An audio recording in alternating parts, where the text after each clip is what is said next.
Welcome, everybody, to another episode of Need Some Introduction. In this episode, we'll be breaking down the latest episode, the penultimate episode of Season 2 of Paradise.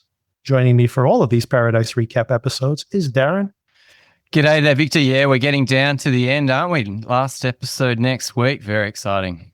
I cannot wait to get your reaction to this episode, given how you reacted last week. And we'll save our reaction till then. Before then, question as to anything else you've been watching that you want to recommend.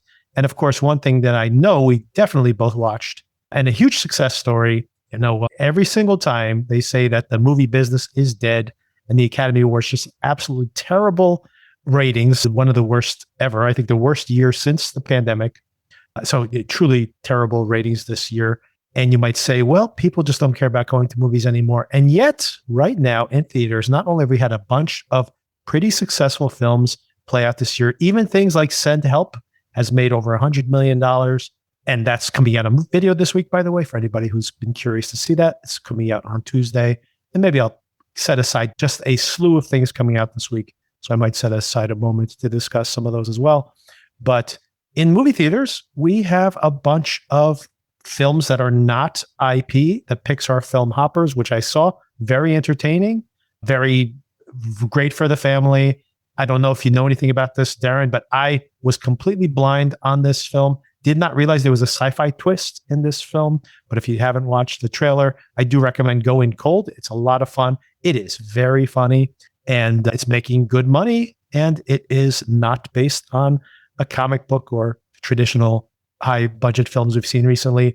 And most importantly of all, of course, this very weekend, Project Hail Mary came out based on a book, but Andy Weir's book. Also, he wrote The Martian, another huge hit from years back. And this film opened in the US with over $80 million. It is the second highest grossing non-sequel original IP film behind only Oppenheimer. And it was tracking to open around $50 million, open to $80 million, which tells you that the audience was definitely selling this film. And I was surprised when I saw this in a theater. This is also going to appeal to families during this holiday period of time. Like a lot of kids are on spring break. My daughter's on spring break next week. And most of the country's on spring break this week. And I think this is going to play like a family film. And this film played like gangbusters. And I do have issues with it. But in general, I really loved watching this. How did you and your family react to this? Yeah, well, my family couldn't react because I snuck off by myself. You saw it by yourself? Okay. I found a little leeway there. It's good to hear about Same Hoppers. Here, by the way. Same here. I haven't heard anything about Hoppers, but I'm a massive fan of Pixar back when every movie was a hit. So it's good to hear that Pixar is back in the sphere of doing great things again. So I'm very interested in seeing that. But yes, Project Hail Mary. Again, I didn't know anything about it. I'd read The Martian, saw The Martian, loved The Martian, but hadn't read this book. I heard a few people complaining that the trailers were giving away some of the secrets of the movie. Yep. But I went in pretty blind. Didn't really know what was going to happen. Same here. And I was charmed by this film. I thought it was really, really enjoyable. Yeah, I don't know how far we want to go into spoilers in this, but I will say that I have never seen a film that references other films as much as this one. Yes. I mean, you could have a list of every space opera film, and it really definitely goes for these references unashamedly. It's not like it's a sneaky, maybe this is like Interstellar, maybe this is like Sunshine. A Space Odyssey. Sunshine, I didn't even think about that. Flight of the Navigator. Or I had a whole list of them. The list escapes me right now, but there's so many. But one of the major things I pulled out of this movie was the cinematography was incredible. Yes. The visuals were very unique. Gravity is another film.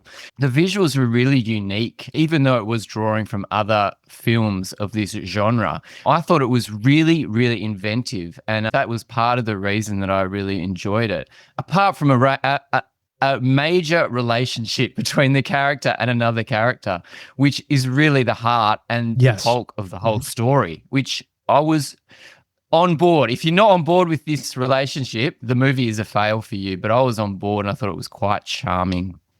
Yeah, I completely agree. And I don't want to do anything spoiler related, but agree with everything you said. My minor critiques, I think that there's this, we could tell the setup of the story. By the way, don't watch the trailer if you haven't watched it. There are things that are revealed in the trailer I really wouldn't recommend. I went in as blind as possible. And still, just from these very quick snippets that would show during sporting events, even then it was spoiling things, even in these like little 15-second flashes that have been slamming on every single sporting event now on TV. So it's very hard to, even if you stay, even if I avoided the trailer, there's still just very hard to avoid all of the marketing. And even then, giving away things that I didn't want to know. But this is so charming. Ryan Gosling, like weaponizing his charm in the perfect possible way. So great. Great use of music, by the way. I've listened to the music. The needle drops in this are not songs that I'm familiar with, very familiar with, and great needle drops. Everything in the film is really at the highest level. And I'm a huge fan at this point of Lord and Miller. And have they missed? I mean, I remember taking my nephews to go see Cloudy with a Chance of Meatballs because they wanted to see it and we saw it in 3D. And, the giant meatballs like flying out of the screens in 3D, like the kind of overt 3D that they really don't do, the unsubtle version of it. And we laughed and laughed about that movie. But the 21 Jump Street and 22 Jump Street and the Spider-Verse movies, like these guys, and of course the failed Solo movie, which we'll never see that version of it, unfortunately, because probably was good given the rest of their track record. But what an incredible track record these guys have. And their comedy is so good and they are so humane. Here's a story that's about friendship and sacrifice and collaboration and problem solving and science and intelligence, but not in a ham-fisted way. I love that message of the story. As a story, maybe this is like the book, which I have not read, but it goes on too long. There's like multiple endings. I'm like, okay, I definitely started to feel the length of the film, which is long, over 2.5 hours long. And towards the end, I could have done with a lot of that being abbreviated. But the first hour and a half, man, I was totally on board. There's a moment, which I'm not going to spoil here either. It's the moment you're going to know. I'm just going to mention to you. It's when he has a moment. You know what I'm talking about? When he's on the hull of the ship and he's like, I'm having a moment. Yes. I teared up in the movie theater because I was like, this is so beautiful. So, I didn't get the emotional reaction probably what they wanted me to, but I was like tearing up. And by the way, I've had that reaction before. Like when I was watching Interstellar and like some of the visuals there, I'm like, it's so beautiful. And I start crying because of the beauty of it all. And it's so detailed and analog and really beautiful. And by the way, did not know this, but it just goes to the idea that analog filmmaking is so powerful still in this digital era. I didn't know anything about this, but I was totally bought in to the film and then heard an interview with the directors and they are improvising on screen together. There's one other character, once again, being as vague as possible, that Ryan Gosling interacts with in the film. And it's not a special effect. It is a puppet. And they were getting in their earpieces, getting improvisational cues from the directors. They're like, try this. So they are reacting to each other in real time. And the idea, again, that this is analog and that actual artists, actors are improvising with each other, communicating and not able to use language to communicate is amazing. And the set, the actual ship was all built and the walls would tear away. So they used like a computer to map out all the shots ahead of time so that they had the walls that could move so that when the camera has to move, they would pull the wall away. But it's all built. The entire ship was built. The having a moment sequence on the hull was done practically by having like droplets of light dropping onto this surface and then recording it through like a glass pane. And the description of how they were watching this happening on the screen in real time, and that the producer came in, Amy Pascal, came in and saw all these, they called themselves nerds, standing around going, oh my God, look at that. It's so beautiful. And like on the set, it looks ridiculous. And she's like, what the hell are these guys doing?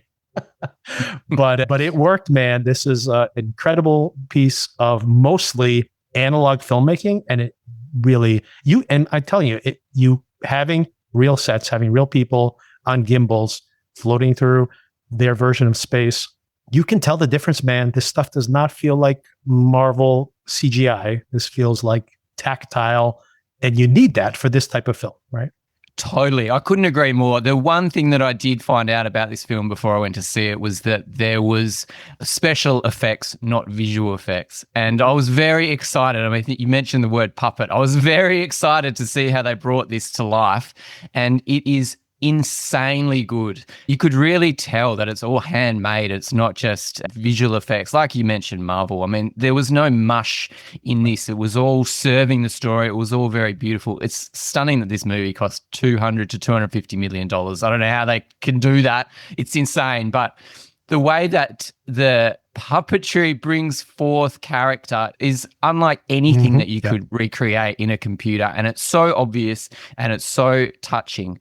We got to shout out the Australian cinematographer, Greg Fraser, who does the Dune films. And I think he might have done something else recently, which was also kind of a space thing. I can't remember, but he's a bit of a master of light, and those Dune films look iconic as well. So this guy's operating at the top of his game. I was a little bit worried with Ryan Gosling at the start because he's so handsome, but he's also so charming and so quirky and so funny. It's like he's supposed to not have any family or partner in this world. I think that's a bit ridiculous because he's just awesome. He looks like Ryan Gosling. He looks like Ryan. I did get a bit annoyed. His glasses hung off his head or hung off his ear, like in this quirky kind of way. It's like, come on, dude. You know how to wear glasses. Come on. But really quickly, I want to interject there too, that actually is where I think that this might help the film because it'll play more to a younger audience. And by the way, Ryan Gosling's a really good physical comedian. Like, I think the Nice Guys is incredible performance by him, by the way, in that film, right? So I really love him in that mode. But there are times when the camera is he's just looking all goo-goo into the camera, which is, like I said, this will probably work well with, women and younger children because of that tone. But for me, it was a little too mawkish. But I'll accept that because the highs are really high in this movie. Yeah, and as you said, it is a bit long. There is a couple of different endings that I thought the final kind of button on the film was a bit cheesy, but we'll go with it because it just does so much well that you can forgive it for little parts of it. I really liked Sandra Hüller from Anatomy of a Scene, I think is the film. She was great as Anatomy of a Fall, yes. Great as kind of a villain, but also it's almost a Sinatra type character from Paradise. Yes, very much so. Yes. But she does it with so much heart, and the scene where she sings karaoke was quite beautiful, and she kills it. Absolutely. Yeah, she sings a Harry Styles song, and wow, that was really, and it's a great scene because not only is it a great musical scene, and she can actually sing, but it's character as well in that, and it's really, really well done. Totally, yes. She has a heart, even though she's this kind of she gets to show her heart for 1 minute. Exactly. European, yeah. A little bit disappointing that Ken Leung was in it, but didn't really have much to do. Yes, the worst. I hated that, actually. Yeah, I was so excited to see him get. And by the way, not only that they underused him, but they yada yada so much of the science here, even basic stuff like what happened to the crew. Can we explain that some way? Like just some basic explanation. But so yes, but again, these are script issues for sure. But the film overall and the comedy in the film is incredible.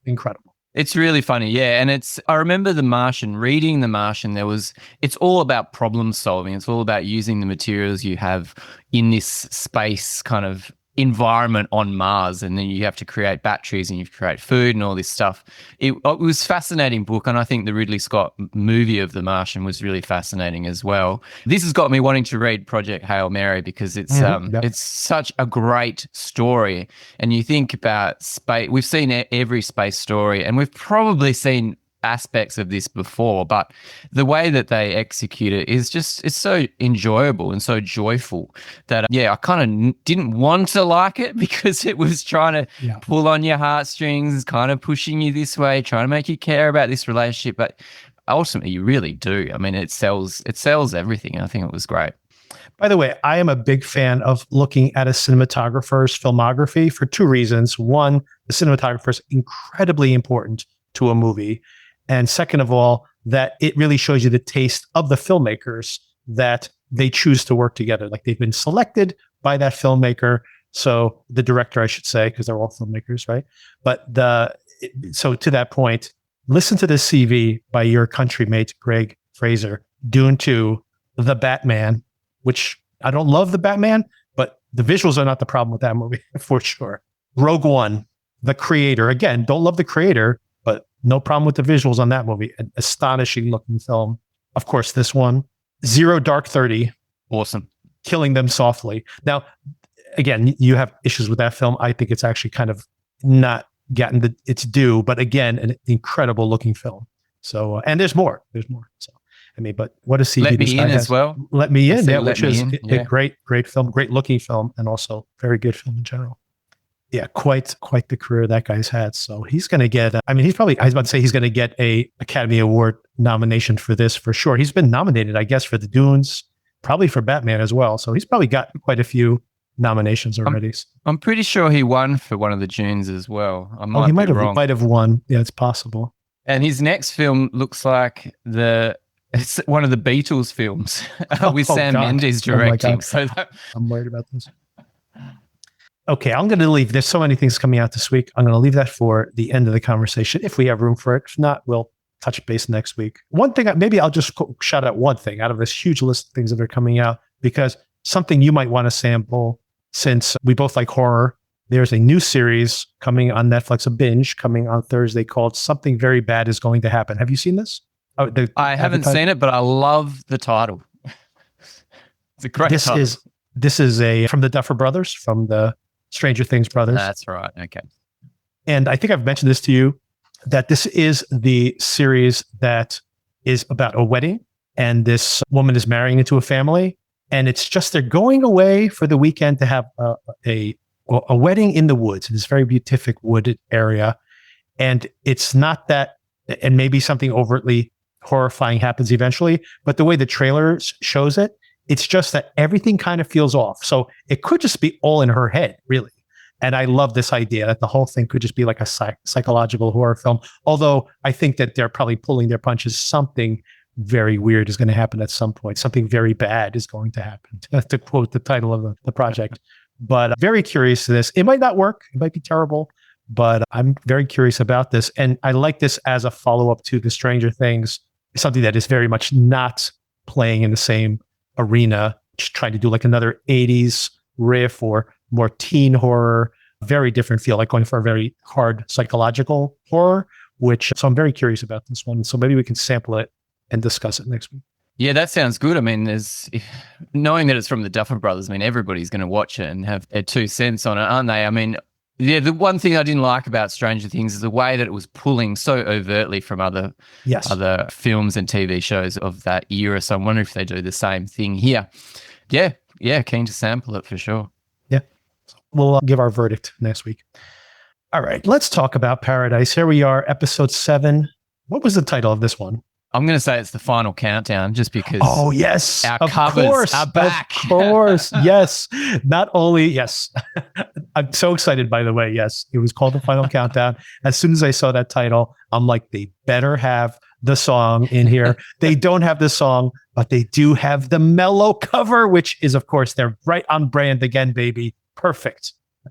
Oh my God, it feels like these covers performed just for this TV show. I mean, so many of them are. I mean, when I looked at season 1, I was like, oh, like what has this person done? And so this is just for the soundtrack. Oh, that's funny.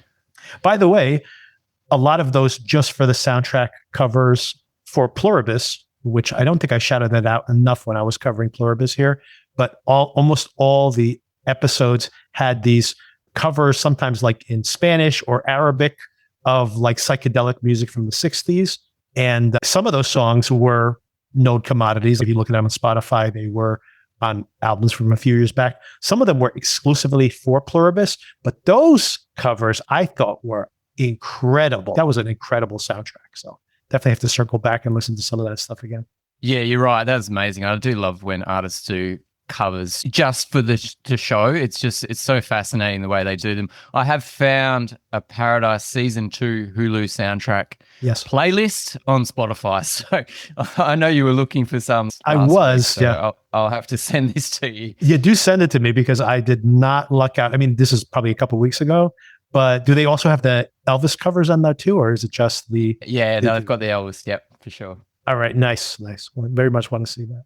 No Elvis covers though, but at least we get that morose the Final Countdown song, which I like to hear. Okay, did you like this more than last week's episode? Question 1. Did I like it more? Ooh, loaded question. No, I did enjoy it. There's parts of this episode which, why did they even bother? Gary, the mailman, come on. But yeah, did he need that? Yeah, good point. I mean, we did need it, and he needed to shoot him dead. That's what we needed, and we didn't get it. Waiting for that, right? Terry kept getting in the way. Terry almost got shot in the head, by the way. Seriously, I mean, he spent 3 years thinking about this woman. He spent another year or so trying to find her, and as soon as he finds her and they embrace, she's like, "Oh, I've got to go talk to this murderer. You can hang back and maybe keep your sniper rifle on him, but I really need to get close to this murderer right now." It's like, oh, okay, I trust you, Terry. Come on. He did want to. They did want to rescue Bean, make sure he was okay. So I kind of understand that. But yeah, this is. I do like the fact that Xavier is just like, I got a clean shot. I'm gonna kill him, and I like the fact that she's like, murder. That's new. This is the Dan Fogelman, dialogue we get. Oh, it's so funny. And he just went, she's like, I've got this boy Bean. He's part of the family now. And he just goes with it. He's like, okay, this is the world we live in. I've got some information to drop on you a bit later. Yeah, I like where he's just like, I hope you still like babies. I got a lot of stories to tell you. She must be thinking, by the way, you can't just say that. She's just like, did you get someone pregnant while I was away? Yeah. Mine didn't go there. She's like, are we in a throuple now and I have a baby to raise? What the hell is going on? And just jumping straight to the end, they're on the train. Bean's on the train. Those two are on the train. I didn't say the baby on the train. We didn't collect the baby. Yeah, where's the baby? Good point. Yeah, it has to be. It has to be. Imagine they forgot it. They're like, oh my God, we forgot the baby.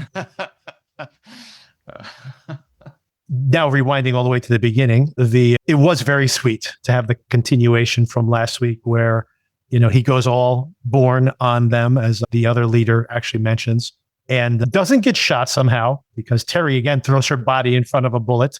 Luckily, nobody has an itchy trigger finger on the show. But it's kind of a sweet reunion, right? We get to see them. He says to her, "I like your hair," and she says, "You got skinny." He's not that skinny, by the way. So he's a giant, but yeah, beautiful reunion, and I'm glad we could get something really sweet like that because we've been looking forward to it for so long. I also like the fact that they are alone in the room after he gets debriefed, and she could do a little debriefing of her own, if you know what I'm saying.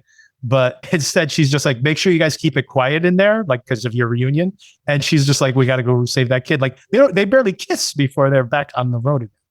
I thought that's what that lady was insinuating. Be quiet in there, but he's a sextant for you. That's right. Yeah. So they have a lot of catching up to do as they call out here. And yeah, like you mentioned, they go to take care of the Gary situation, which I really don't understand that. So they go back to get Bean.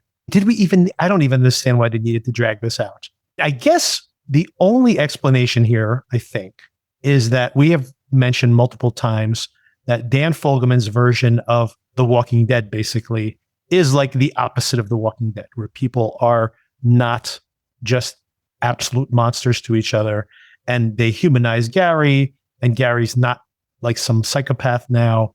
And even Terry shows him some grace, and Xavier trusts her and doesn't kill him. But yeah, none of that would have played out that way.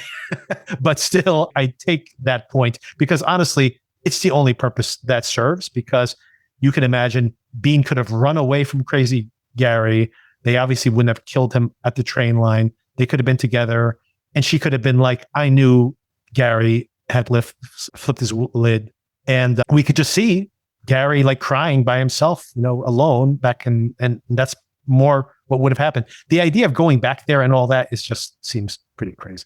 Yep, got to agree. Yeah, it was just pointless to me. I mean, and what, you're letting Gary go, and he's reformed now, even though he killed his best mate, and even though he almost killed Xavier not 5 minutes ago. Exactly. But they kind of just let it go. Yeah. Yep. Okay. Meanwhile, back in Paradise, a lot of stuff is going on here, right? We have, what do we have here? We have at least 4 things going on here, right? We have, just remember, I'm just looking at my notes and this is making me laugh. We have Hadley has buddied up with Presley, and she's just like, oh, I can find out where they're holding your boyfriend because I can just get onto my mom. It's like when she said that, it seemed like she had some kind of inside knowledge, like she's been snooping around. But no, she's just like, let's go snoop around on my mom's Commodore 64 computer. And she is, oh, don't worry, I know the password. It's my brother's birthday. And they get in there and they start like clicking around. Oh, I don't know. I went down there when I was a little kid. Let's go. I bet you that's where they are, right? So this seems like a lot more just very odd that it wouldn't be like I, in my head last week, was assuming this girl's like, I was curious at what was going on. I knew how to get into my mom's computer. I didn't want her to know I was in there. And she has been snooping around, not this kind of weird, I think I can find my way around here. And that also that Sinatra has this completely unsecured computer with just a very basic password with that can control like everything in the location. It's all of this is very silly, to be honest. Yes, but the password is only there for us to remember her dead son, Dylan, again. Oh my God. So see that again. That's my question to you. So when we see her with her husband for like maybe the second time ever in this entire series and show, yeah. And Hot the guy's like jacked, like who And I honestly did not recognize it as her husband. I was like, is that like one of her bodyguards and they're going to have sex with each other? No, it's her husband. That's her husband? Really? I don't remember him looking that, his arms didn't look that big when I saw him before. But the whole thing, so here's my question. This is what I was trying to get to. So as soon as they're like, he would have been 26 now, I'm like, oh my God, it's Link. So my question to you is, at what point in the episode did you know? Was it then, or was it when you saw them key in his birth date? At what point were you onto this whole thing? Embarrassingly, it was not until the end reveal. Because I just couldn't believe that they would do that. I literally thought that, by the way. Like in my head, it was so distracting as I watched the film of the series. I mean, the episode, because at the beginning, I'm like, oh my God, it's Link, right? And then it was so distracting. Like it's better off if it had been a gut punch at the end.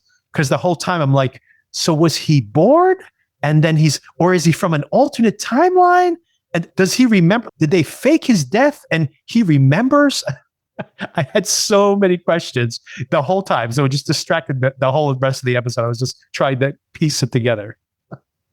That is extremely distracting. Yeah. No, I didn't tweak it till right towards the end, but I did, thinking back, I did like the joke about Vader.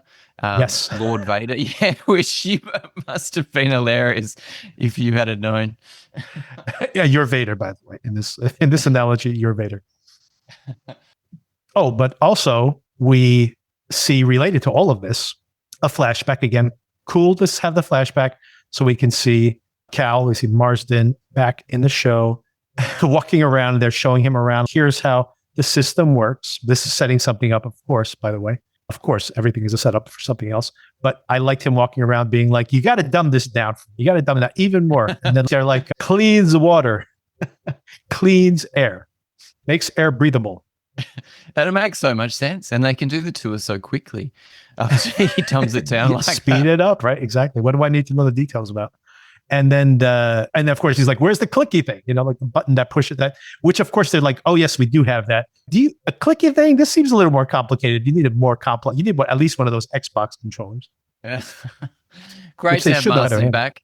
Yeah. And he steals it all, doesn't he? Even they've got to have the flashbacks to include him somehow. Although now they've got time travel, they could bring him back in season 3. That's absolutely true. Yeah, he does one season of their Your Friends and Neighbors, I should say.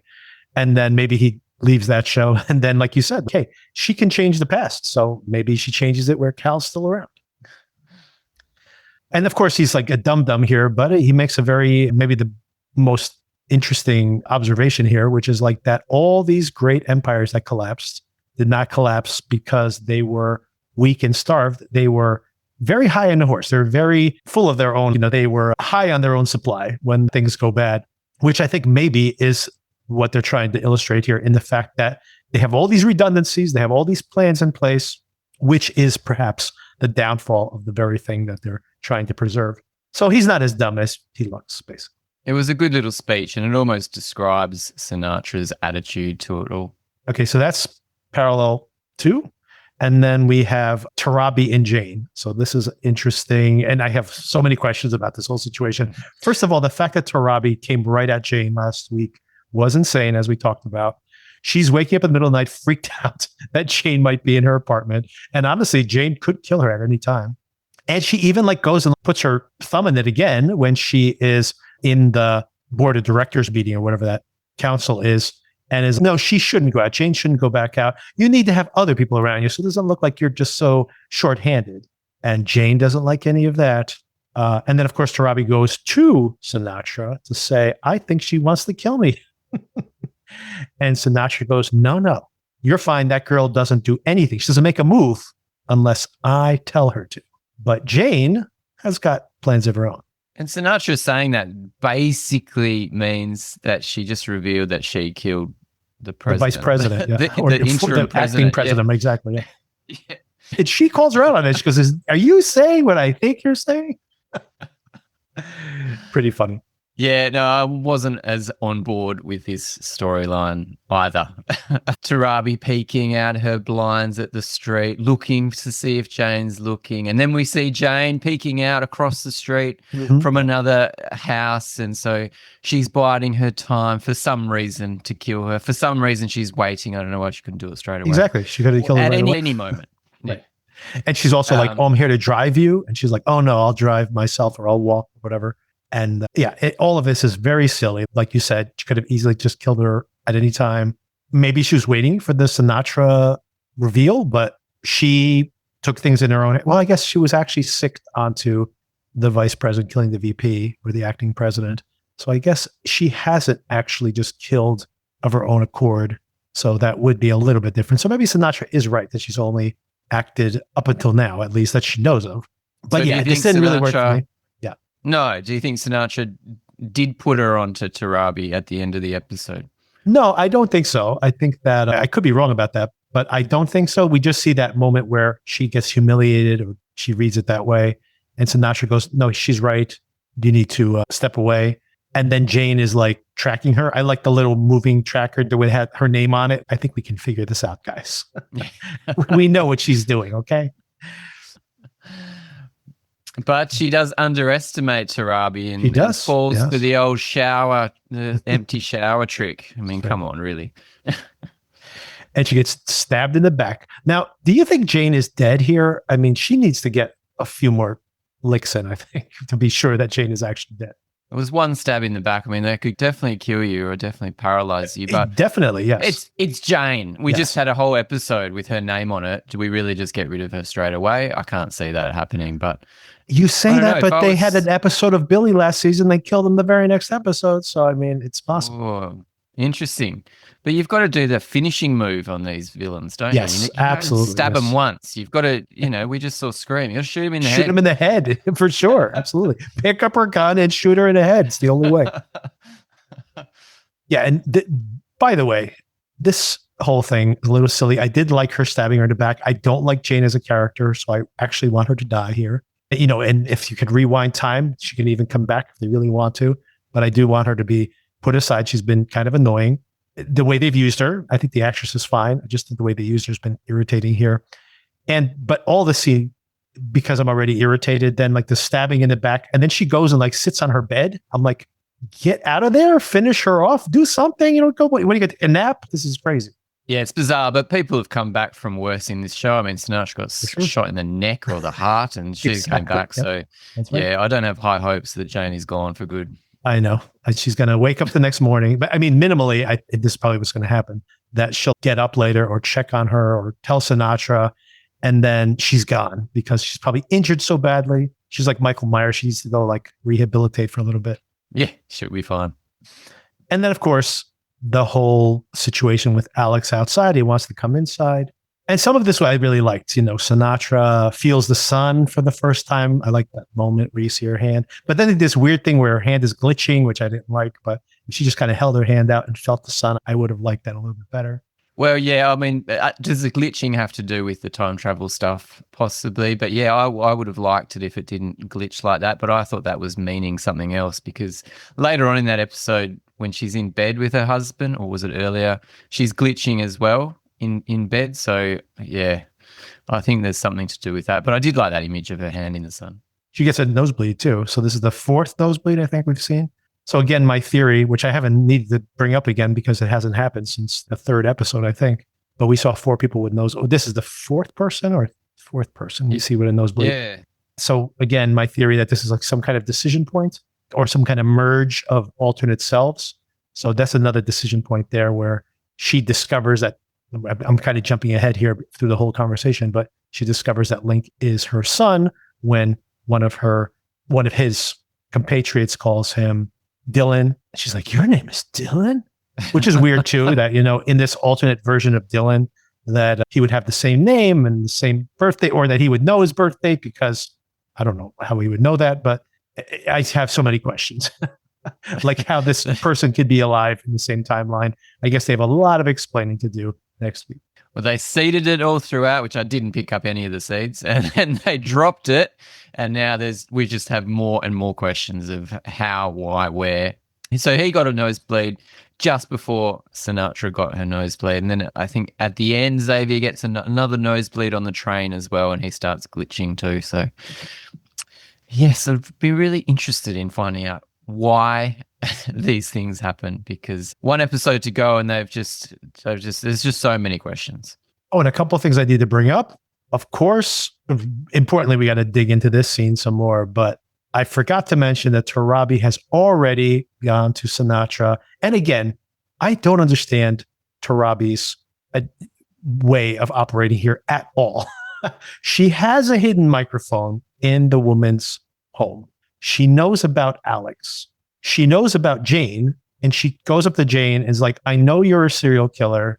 I'm alone in a room with you, and I assume you're not going to kill me. Bad move. And then, of course, having night terrors because she thinks that the serial killer is trying to kill her. Not a stretch. And then she goes to Sinatra and is like, I know you're trying to murder me, but back her off. I'll work with you.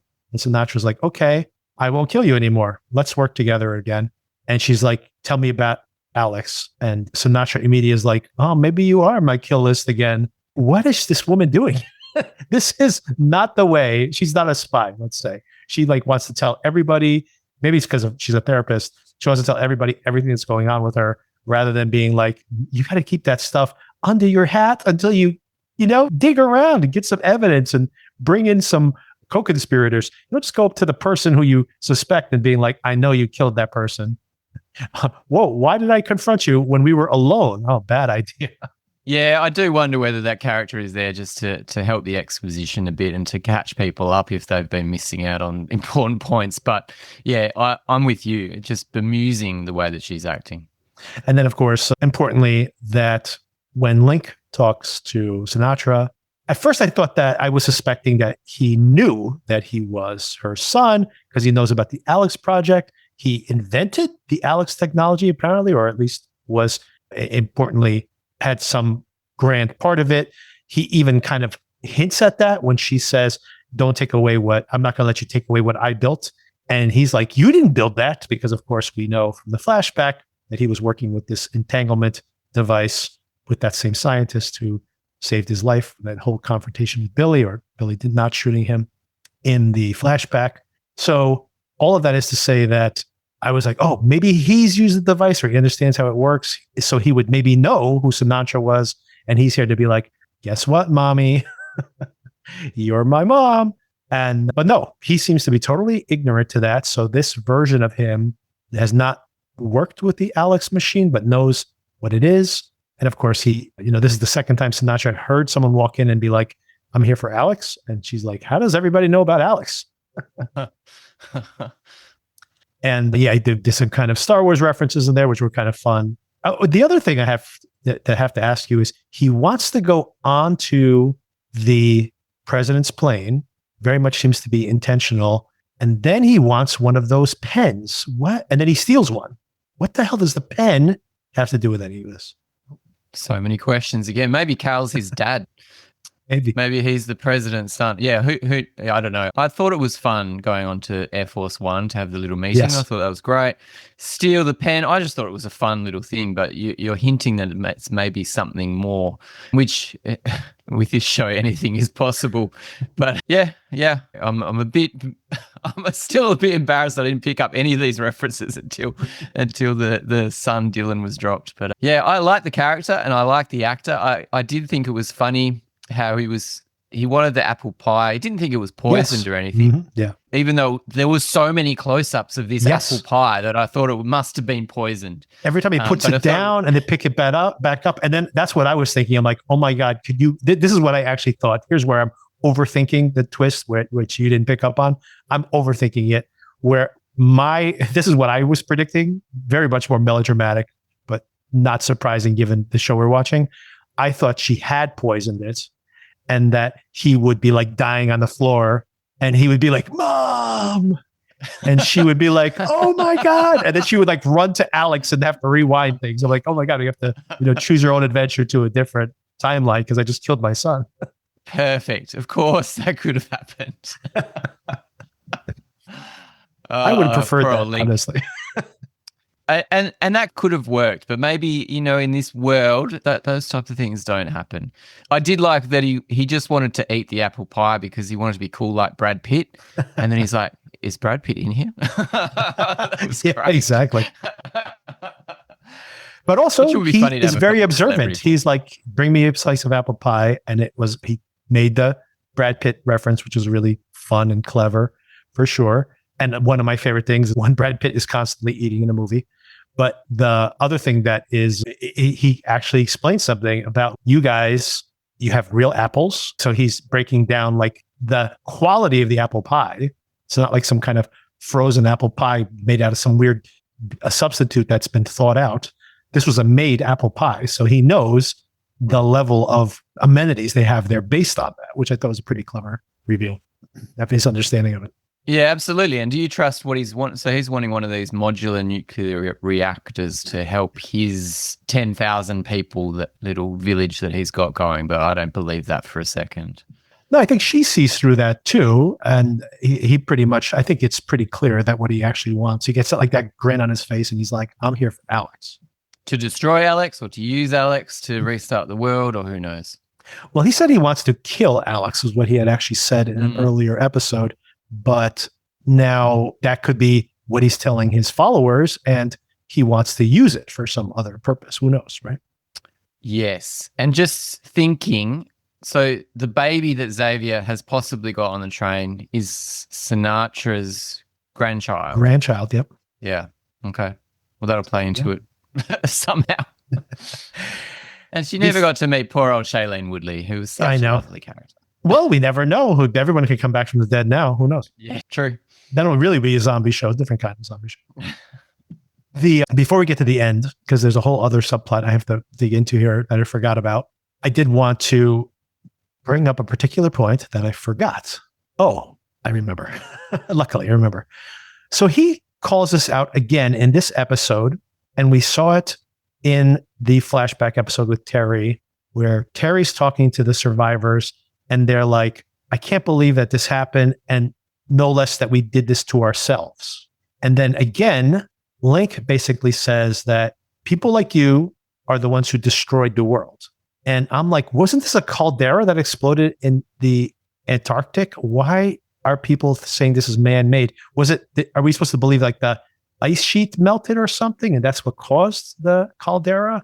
Did I miss something in last season?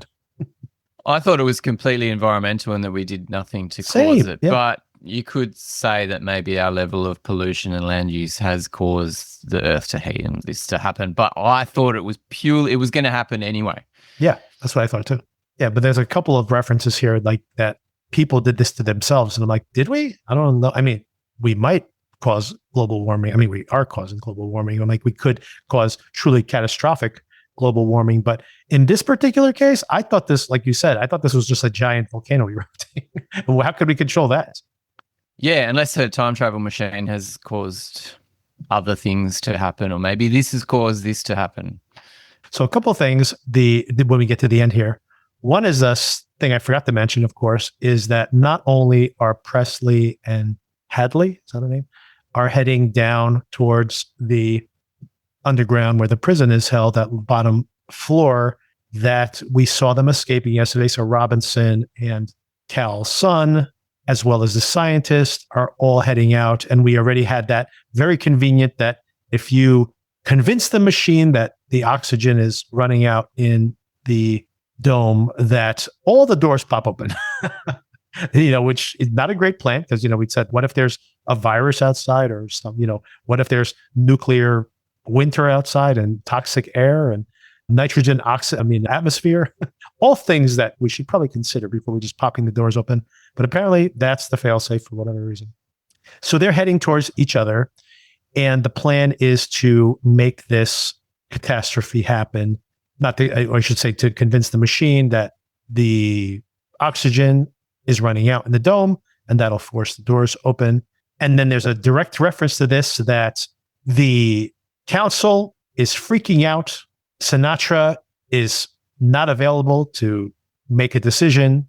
She has gotten frisky. She's talking about how she hasn't been frisky since her son died 26 years ago, but somehow they had a teenage daughter anyway. But now she jumps on top of her husband and tells him that Dylan's okay somehow in this world. Definitely something she's done, manipulating Alex. And there's like this 1 in a million chance that something could go wrong. 2 catastrophic things happening simultaneously in the paradise, in this underground bunker, that would cause a nuclear meltdown. And it seems like somebody has orchestrated this, because the 1 in a million thing that could happen is happening at this moment when they go into complete lockdown, at the very moment when the override is trying to open things up. And immediately the nuclear reactor is superheated. They're about to have a nuclear meltdown in here. The people outside are about to storm in. Doors about to pop open. And Sinatra does not care. She gets this train down into a deeper level to say, hello, Alex. I'm about to say Alexa. Hello, Alexa. No free promotions there. I just activated everybody's Alexa machines. I apologize. Hello, Alex. And so what is she doing? What do you predict? Do you think this nuclear meltdown is going to happen next week? What do you think is going to happen next week? What do you want to happen next week? What do I want to happen? Yeah, I mean, I want some answers on what Alex is and what it can do, because it could go anywhere. So we're led to believe that so everything's stuck, right? The doors are supposed to close and open at the same time, right? But nothing's going to happen. So are these doors permanently shut, closed?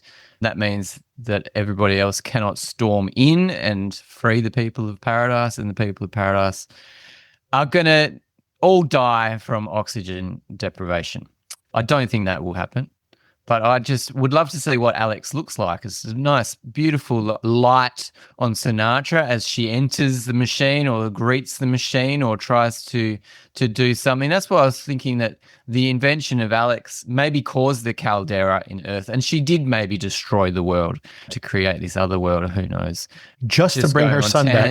Yeah, just to bring her son back. Yeah, exactly. So the whole show is about grief and trying to go back in time to bring, but even though she's got a beautiful daughter that's come from nowhere and is helping Presley do something, but they're not really doing anything. They're just stuck in a lift at the moment. Right. So we're going to get some big cliffhangers next week, I think. I don't think barely any of our answers are going to be satisfactory, and we're all just going to have to wait for season 3. Yeah, I predicted this very early on when we first saw the Nosebleeds, and we saw those flashbacks where Xavier and Link are making eye contact, like Link looks over his shoulder, and then he's like, I think I'm remembering things that haven't happened yet.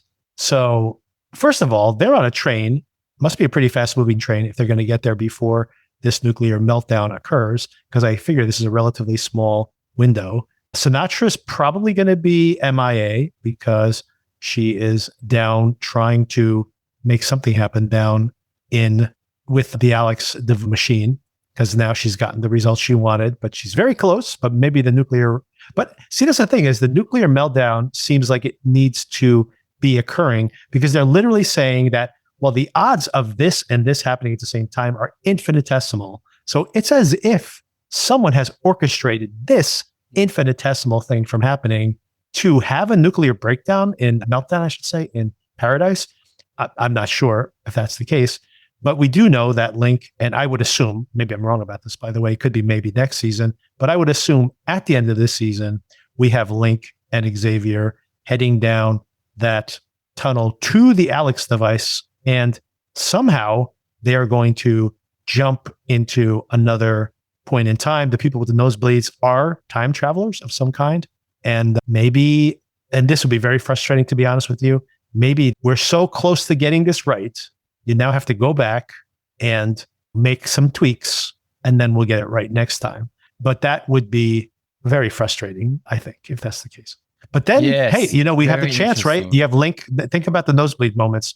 You have the chance where Xavier can choose to go to Graceland. You have Link back with Annie. So maybe she comes back for next season if he stays with her, for example, or brings her with him, right?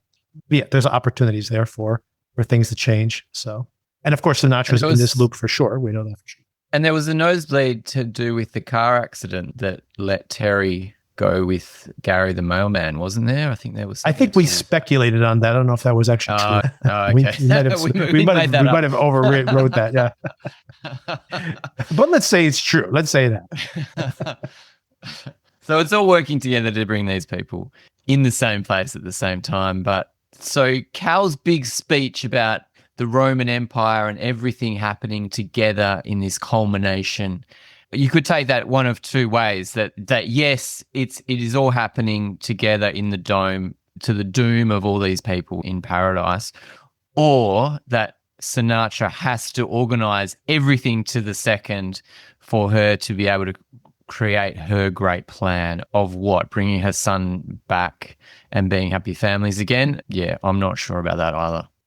I'm not sure either. So there's enough mystery here that, I mean, I am very intrigued to know how this lands, but I don't think the quality of this season is as good as last season. We obviously have not seen anything close to an episode like The Day, for example, last year, but I am very curious to know how this plays out next week. So I'm definitely can't wait to see what happens. Good.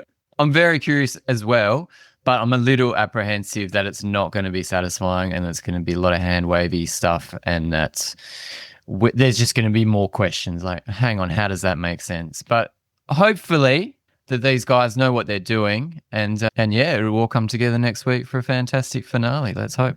Let's hope. Yeah, that what I was saying that I don't want to see, and I kind of talked about like just having that rewind. Worse than that. So that is not the ending I'd like to see for season 2, but worse than that would be just and this has happened many times before, by the way, the whole like non-ending where it's just like they all arrive and they're like, let's confront Sinatra. See you next season. I'm like, oh, are you kidding me? Nope. Like a setup to a non-ending. No, don't do that. So that would be the worst. That would be the worst. But the second worst would just be like, hey, let's replay this season again. I'm like, okay, I don't know if I really want that, but we will, we'll have to wait and see. Yeah, look, give us something, because right.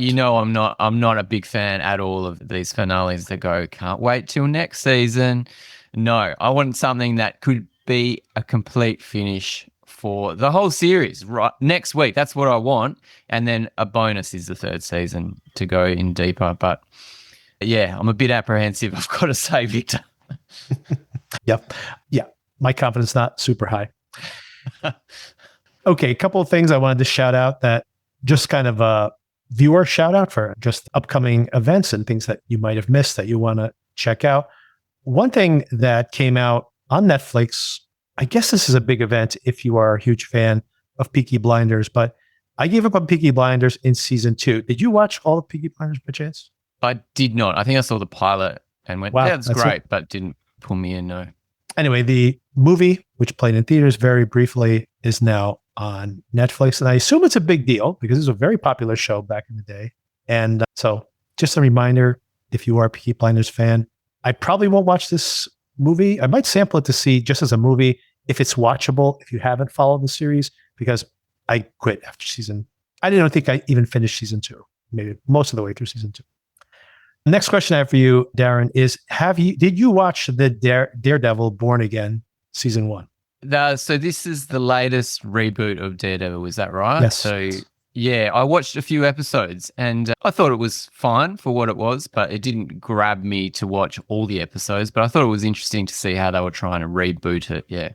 It was fine. I watched this. I enjoyed it. For me, pretty disposable. Like, I didn't find it essential viewing either. But I think I probably, like you, watched half the season.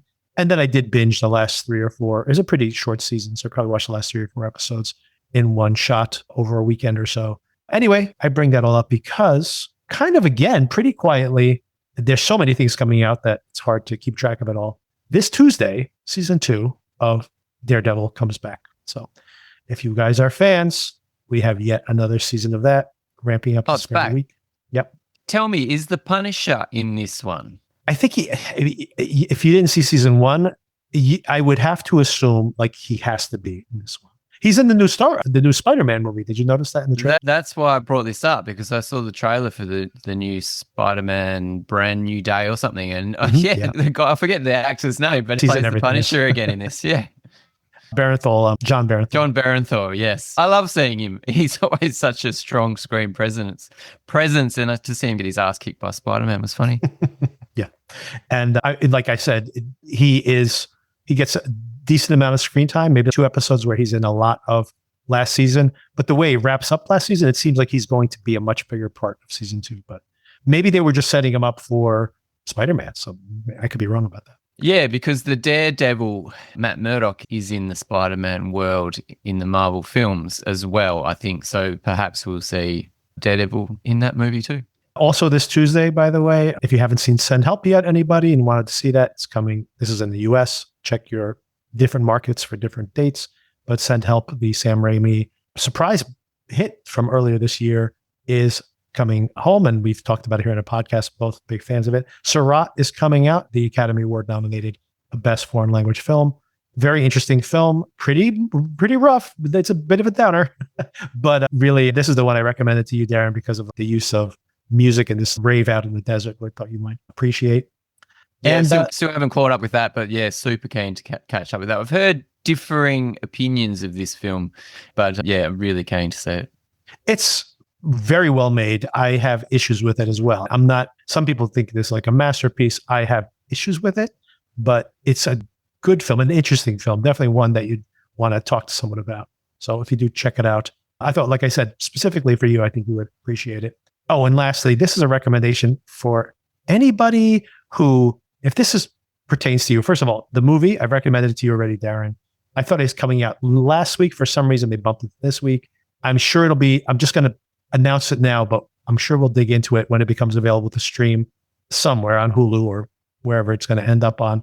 But there's a movie from a comedy troupe from Canada that broke out in a big way a few years back with the Blackberry movie, same director, and star. I love that film.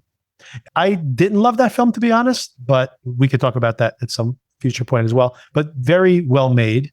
And the film, based on a comedy sketch show that these guys had years ago, before they made these other movies, is called Nirvana, the Band, the Show. That was the name of the show, but it's called Nirvana, the Band, the Show, the movie. And what I would tell everybody is, do not know anything about this movie. Nothing about this movie. Don't even read the 1-sentence description on Letterboxd. It gives away too much. And what I would say is, if you are like me, grew up, and you had a nerdy group of friends, and you're always like trying to start a band or make a movie, or maybe make a movie and start a band, and that was kind of your fantasy at the time, and you either grew up in the 80s or you loved the like sci-fi movies specifically of the 80s and really like fetishized that stuff, this movie, there's like a 25% chance or better that this movie will be one of your favorite movies of all times. And all I will say is that this movie is shot like a fake documentary. You have to assume it was shot on relatively small budget, given the means they had. Although these people are famous in Toronto, only famous in Toronto. So I guess they probably recognizable there. So they probably got some access. And the reason I mentioned this is, Darren, within like 10 minutes of this movie starting, you're going to be like, how the hell did these guys make this movie? Like, how is it possible that these guys were able to pull off the things they're doing? It is like watching a magic trick, and then they just keep one-upping themselves. And you're like, what the hell? Like, how? It's a miracle. You're like, how is this possible? And like I said, if you had a fantasy that not only that you were those people, but that you shot 20 years ago or so, half of a fake movie, and that somehow you can reappropriate that material now. And like I said, the whole thing is like a miracle. And it is one of the most hysterically funny movies I've ever seen. And I know that sounds like, what the hell is he talking about? Honestly, just watch this movie. Don't know anything about it. And You've said too much already. It is so funny, and it is so clever, and it's fantastic. And so when you get a chance to see this, Nirvana, the band, the show, the movie, do check it out. And like I said, it'll be available to rent this week in the US. Around the world, I'm sure it'll be releasing around the same time or soon. And when this is available to stream, Darren, whether you watch it ahead of time or not, whenever that day is, we definitely have to talk about this movie, because this movie is such a blast. It is one of the funniest comedies I've seen in a decade, probably. I'm so intrigued. I saw that text that you sent me and I was like, I need to see this straight away. There's no screenings for it here. I couldn't find it online anywhere. So as soon as it comes out, I'm going to be onto it, because you're talking it up, mate. So I'm very interested to see if it delivers. And like you, I know nothing about it. I saw the title and I realized it's from a sketch comedy group or something. That's all I know. Yeah, I mean, I don't. On one hand, I worry that I'm overselling it in some ways, but like I mentioned before, there's something that happens about not even 10 minutes into this movie, and you're like, what? It is jaw-dropping, and then you're on the hook for the whole rest of the film. It's incredible. So highly, highly recommended. What a blast. What a blast. And I mentioned it to you last week because it was supposed to be released for rental last week. They delayed it for a week. I don't know why, but it is coming out. I did double check on all the streaming platforms. It shows rental this week. So this Tuesday. And it will definitely, this is one of those films, I guarantee you, when this thing like eventually ends up on Netflix, it will be one of those small films that eventually is like in the top 5 on Netflix for like weeks at a time. And millions of people will watch it, and it'll be like a word of mouth hit, and great for them. And by the way, they were already very well respected coming off of the Blackberry movie that got a lot of awards, nominated for Best Canadian Film. So they kind of broke through already there. And this is very different than that. It's not even making a pretense of being prestige. It is just like them just trying to one up their gags one over the other, and to an astounding effect. It's, I can't wait to see what these guys do next. All right. That's my last recommendation for the week. And and let's check out, again, something really bad is going to happen. Check that out on Thursday, and we'll have our opinion of the finale of Paradise and that series as well. Excellent. All right. Yep. A lot of homework to do. I have been catching up on DTF as well. So I think I'm 3 episodes in. So I've been listening to your conversations with Sona, and that's added a whole lot of information too. So that's great. And I'm enjoying it so far, even though I am a little bit mystified at the way they're going about things, but I enjoy the way that it's shot. It's very filmic. I like the way that it's shot. It's very cool. I love Linda Cardinelli, even though I don't believe her character, or the way that they're portraying her character, is a little bit mystifying. But I'm looking forward to watching the 4th episode. I think intentionally, and I'll tell you that we just had that conversation about the 4th episode. We loved, I mean, even me more so, but both of us, Sona and I both, but especially me, I loved the 4th episode. So I am like totally on board. I was kind of like, I don't know if this show's really pulling off what it's trying to do. I'm 100% on board after episode 4. So can't wait to get your reaction to that. Excellent. Oh, good. Because, very interesting series. Very mystifying the way that it goes about it. And also, I think it's hilarious that it always warns me that there's full frontal nudity in every episode, which I'm like, because it's the same magazine, right? Over and over again. Well, at least it's not like the scene in The Chair Company. That was more shocking than this one. Oh my God. I think I'll wake up in the middle of the night thinking about that scene. Like to Robbie, we're waking up thinking that. Oh, Chair Company. That's coming back. Yeah, that we'll have to cover that when it comes back. Amazing. Yeah, brilliant. I'll cover everything that guy does because it's just so bizarre.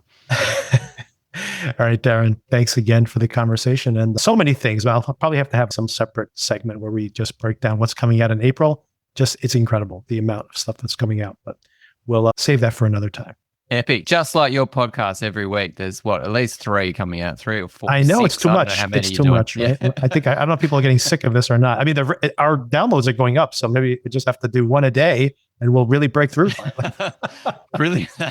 That's the plan. That's the goal. All right. Thanks again, Darren. Cheers, mate. Bye. Bye.